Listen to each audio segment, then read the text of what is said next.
Hello everybody, welcome to the video. Oh, I'm in your face. Today we are finally getting the release date for the Nether update 1.16. It's going to be in under a week on the 23rd of June, and I'm very excited. So this video is going to be preparing you for playing on that version. I needed to do this myself. I wasn't keeping up perfectly with the snapshots, so this is for everybody that needs a quick review of, all the basic things that they've changed. It's not going to be super in-depth, not much technical stuff, just basic information about the changes. And I'm sure I missed a few things, but I'm going to try and hit everything. So let's start with the biomes in the Nether.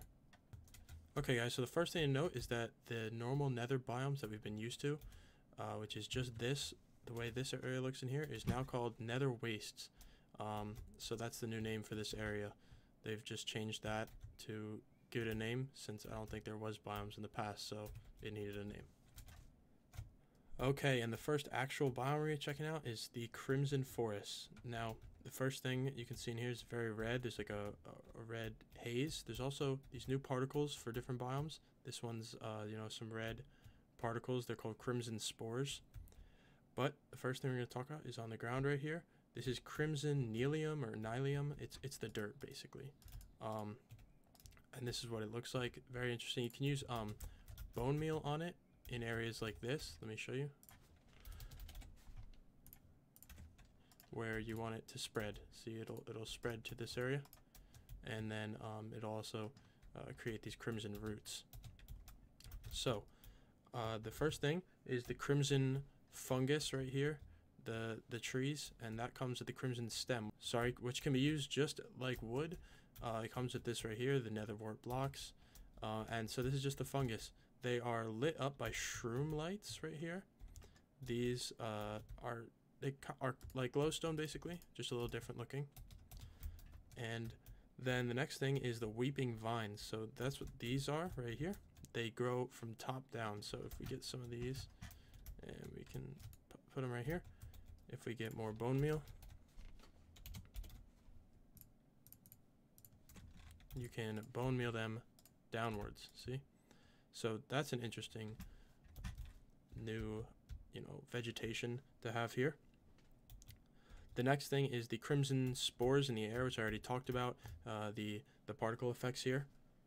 Then we have the crimson root, which is grown on the ground right here. Crimson roots, this is like, the grass area. We then have these, the crimson fungus. It's similar to what they call these, but this is the fungus, and you can use these for different mobs. We're going to get into that in a bit. Okay guys, so the next biome we're going to check out is called the Soul Sand Valley. So it's basically this is where we are. In here it's a nice open biome, commonly spawning gas, and right there you can see skeletons as well. There's basalt pillars that go from the top of the biome down. This is basalt right here, more blocks. We'll be talking more about the blocks in a different part. You can also find fossils of ancient things here. You can also find fossils in this biome, just like this, just some bone blocks. In this kind of structure, it's random, they can be in different, shapes like this. And you can probably notice there's also this other type of block. This is called soul soil, and it's the same as soul sand, just a little bit different. You don't get as slow on it. There's a couple functions for that, such as the blue fire. The blue fire right here will burn infinitely on the soul soil. So let me grab some flint and steel, and there you can see the blue fire. And wow, that's strange, but I burn red in the blue fire. But yes, the soul soil will infinitely burn blue. So there's not much else to this biome. It's basically just this. I mean, you can also find the nether gold ore, which you can find in most of the biomes. But yes, gas spawn more often here, like I mentioned before. And that's about it for this biome. I also want to note that the nether fortresses, oh, there we go, they will also spawn a little more frequently than in the past. So they will still spawn in these other biomes as well, but yes, they will spawn even a little bit more frequently than they used to. Okay guys, so this is the next biome we're going to talk about. This is a basalt delta, and this is a very interesting one that generated here. It's a little tall, but so basically, as you can guess, it's made out of basalt mostly, and the magma cubes spawn here more often. So magma cubes finally have a place where they, are supposed to spawn. Other than those two things, there's some new particles here as well, some ash. The next thing is the blackstone right here. That's what this is. You can get multiple variants of this. When we get into the blocks section of the video, I'll talk more about that. But this area is basically basalt, and it's just huge biome of it, and has magma cubes spawning. As you can see, there's lava pools everywhere. That's another thing I've noticed here. But it also has the blackstone, so a very interesting biome. Okay guys, so as you can see, once I make it to the next biome right there, I get a new achievement right there for visiting all of them. So if we go in real quick, we go to the Nether. Where is it? Let's find it. Here it is, guys. So explore all the Nether biomes, 5 out of 5. So that's what the hot tourist is. That's what that advancement is. But here we are in the next biome right here, and it might seem like I'm rushing through this video, but there's a lot of information I have to cover, and it's only coming out in just under a week, and I wanted to make sure I could get a video out about it. But here we are. This is a warped forest. This has similar to Crimson Forest, the warped nylium or nelium. This is the dirt of this biome. Okay. The next thing that you can find in this biome is the warped fungus. That's what this is right here. Okay. Then you have these trees over here with the warped stem and the warped wart block. This is similar to the crimson one. You can also make a wood out of this. I will show all of the functions with these when we get to the blocks. The next thing in this area is that you probably could notice there's endermen spawning here, and they spawn here more frequently. See, there's another one, and they can also pick up the blocks from this area. See, he's holding one of these roots. And that's the last thing, the warped roots in this area. This is a small biome right here. Maybe I'm just getting blocked out. But again, in the trees, you can find more of the shroomlights. And yeah, that's basically it for this biome. It's a nice blue biome. I really like this area. Oh, this is cool, the fortress spawning in it. But the other thing is, guys, if you take a night vision potion, here we go. The fog effect looks really cool in this biome right here. So it turns it like a pink color as opposed to, I think it's normally like a dark bluish.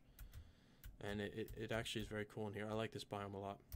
Very strange world generation here. It's a floating island in this Crimson Forest biome. Really strange generation here. I'm not sure how this happened, but the next thing we're going to cover is the Bastion remnants. Those are it's 4 different new types of structures you can find in the Nether along with the Nether fortresses. And there's 4 different types of them, like I said. It's called the bridge, there's the Hoglin stables, there's the housing units, and the treasure room. That's the 4 different types that you can find. And they seem to be decently rare. I've been flying around for a little bit now trying to find at least one of them to show you. And yeah, they seem kind of rare, so I'm going to keep flying around though, try and find one if I can. Okay guys, so I found one of the Bastion remnants. I'm not sure which one it is. I'm not sure how to identify which kind it is, but basically what they are is it's like a, oh, let me get in here. It's like a little structure over here, and you can find things in these chests, but you have to be careful because if you open these chests, the piglins will be aggro on you. Or if you break any of this gilded blackstone, which is another block that's new, you can break it to have a chance to get some gold out of it. But yeah, basically these areas have just some loot in them. Let me just okay guys, so I'm in spectator mode real quick, and as you can see, this thing goes on for a while underground, and there's a lot of chests and stuff down here, and it's basically just a big loot area that you can get into.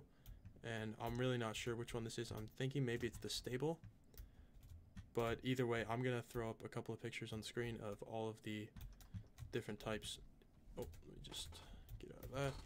All of the different types of the Bastion remnants so that you can see what they all look like. And this is blackstone right here, and then this is what polished blackstone bricks looks like. So you can make different versions of that. And yeah, so this is one of the remnants, the Bastion remnants, and these generate kind of rare.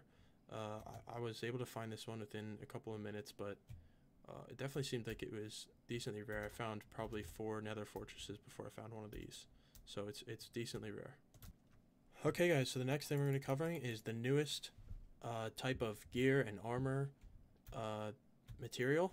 So that's going to be netherite. We're going to have swords, we're going to have tools for that, and gear. You can see me wearing it right now. It's slightly better than diamond. It's the new highest level material. So I'm going to show you how to find it. Basically, you have to find this right here, which is called ancient debris. You find this deep underground in the depths of the nether is what they say. So it's very rare. You only find it in patches of just a few, maybe even just one most of the time. What you have to do is take this, once you get it, once you mine it, and you put it in a furnace. They say it cooks a little slow, to maybe use a blast furnace. So that's what I'm doing here. And that then will smelt down to netherite scraps. So what you do with netherite scraps, let me get a couple of these.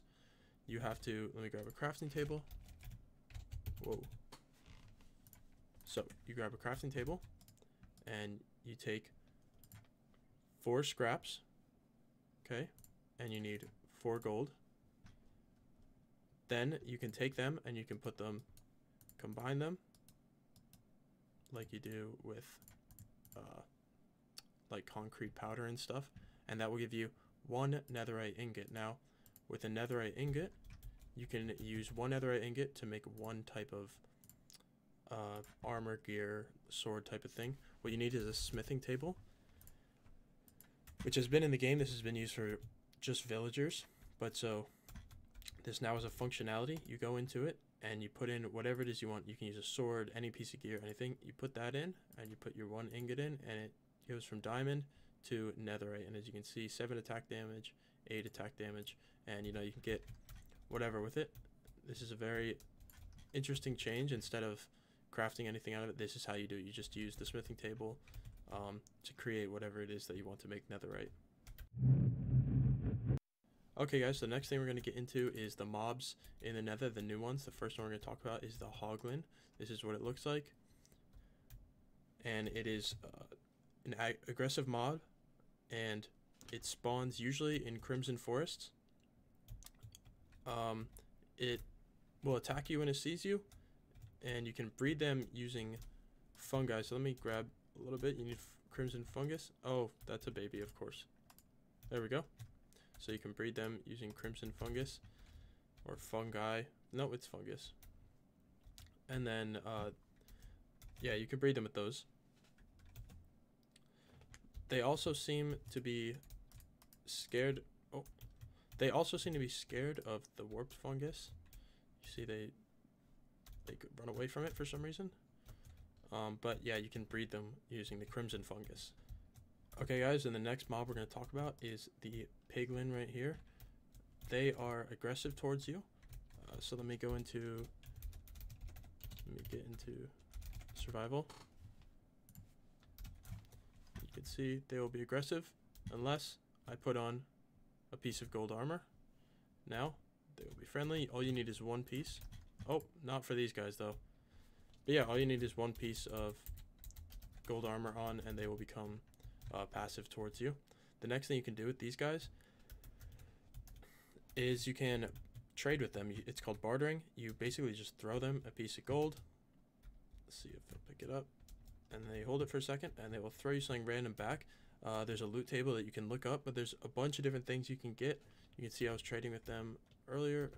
I got some fire charges, leather, lots of soul sand, gravel. They give you ender pearls, nether bricks, glowstone dust, magma cream.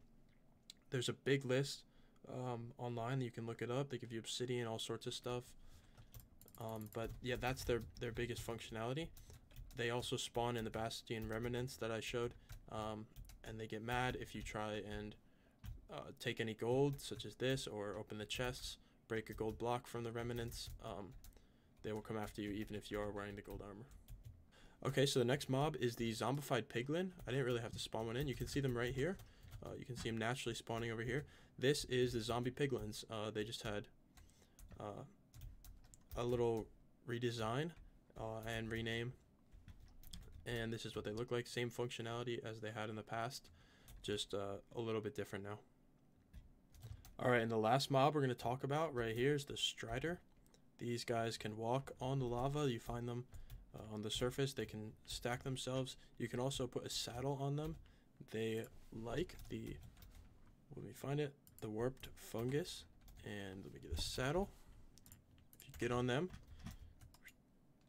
let me get on, and then you can steer them to get across the lava.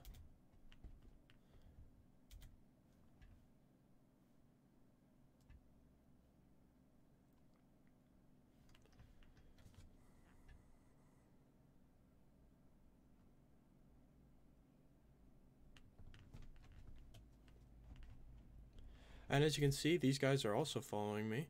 Yeah, but these guys are nice because you can, if it's the early game, you don't have an elytra or anything, you can use these guys to traverse the nether if you need to get across a big lava pool, which has definitely been a problem for me in the past. Alright, and moving on to the next thing, this is a ruined portal. You can find these generated throughout the world underground. You can find them in mines, you can find them above the ground like this. They can spawn, you know, anywhere from a couple of obsidian blocks to an almost finished portal. Usually has a gold block, and then it has a chest with some mystery. Wow, that's a decent, with some mystery loot in here. Sometimes it'll give you some obsidian to finish it, flint and steel. There's a loot table for these, and you can use this to get to the nether. It also comes with crying obsidian, which you cannot use. You have to replace this with obsidian in order to make it a working portal. Okay guys, the next thing we're going to start to talk about is some miscellaneous things before we get to the blocks. First thing is, this is the lodestone, and basically when you put this down, you can link a compass to it, and there we go. It'll always be connected to that lodestone. You know, as I turn, it'll be right there. It will always lead me back to this lodestone, so this is good for if you go into the nether. You can put this down to your portal so you can never forget where it is. The next thing we're going to talk about, another miscellaneous thing, the look of redstone. You can change it from this to this. Is how they made it in one of the updates, and then change it so you can toggle it for what you want. So this is basically just to demonstrate the function of redstone dust. This is the way it would send out a signal, but this is just the way it's always looked. So if you take something to connect to it, it'll be like that. It'll be connected to it, but this will more correctly show how it is connected to it, rather than just the dot that wouldn't even connect to all these. So you can now toggle between those two styles of redstone dust. Alright, and the next thing is the new enchant, Soul Speed. It goes from level 1 to 3. You can put it on boots. This basically increases your movement speed when, let me put them on, oh they are on now, when you're walking on soul sand. So as you can see, that wasn't even me sprinting. Now I'll sprint very fast. Gives you a massive speed boost, and this is the third level. This is the max, so it's very fast. Alright, and the next thing is that hose now have a functionality. They break certain blocks faster. Hose can be used to break, well, let me get into survival mode. See, hose can be used for breaking leaves. They can be for breaking the nether wart blocks on the trees in the crimson and warped biomes. They can also be used for breaking things like sponges. It's just basically used to break those miscellaneous things. You can also put enchants on it now, like Silk Touch. So hose have slightly more functionality in this update. Alright guys, we're now getting into the blocks. So the first set of blocks is the crimson wood. So you get this from the crimson stem. Let me go into survival, let me demonstrate. You can get crimson planks from this. You can also turn the stem into this right here, which is the stripped version of the stem. You can also use it to make what is like a bark block. I'm not even going to try to say what that is. Stripped crimson hyphaea.